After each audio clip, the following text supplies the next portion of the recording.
Hi guys, thanks for tuning in to another video episode on ForgottenWeapons.com.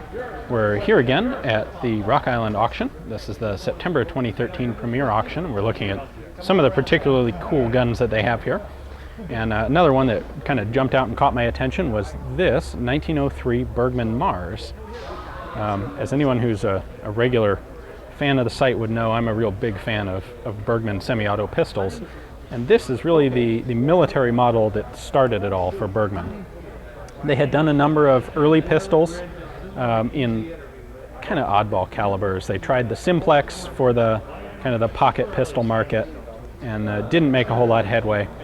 And then the Mars was their attempt at a serious military pistol. Mars being a reference, of course, to the Roman god of war, Mars.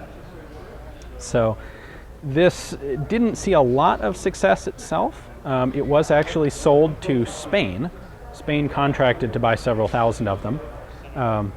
Bergmann was he was an intelligent entrepreneur and factory owner, and he actually contracted out the manufacture of these pistols.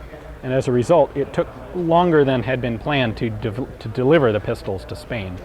After a couple of years, the Spanish decided they wanted some updates, so from the initial 1903 order, they then made some changes, came up with the Bergmann 1908, and then a few years after that, the Danish military ordered a bunch of the 1910 model. So that's kind of the progression of Bergmann military pistols.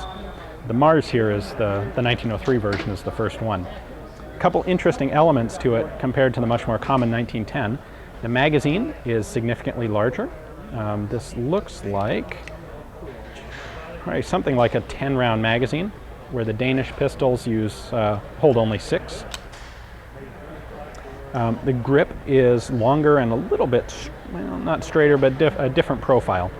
Actually pretty comfortable in the hand.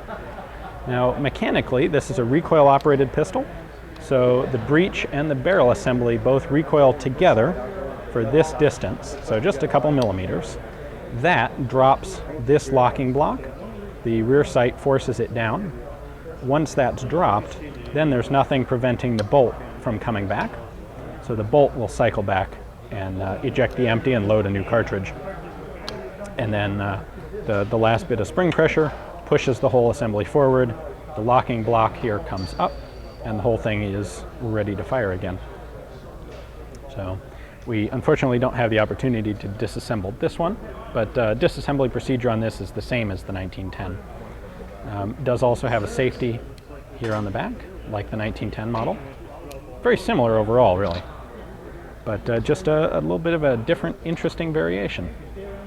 So, thanks for watching, guys. I hope you enjoyed it. Tune back in to ForgottenWeapons.com for more military pistols.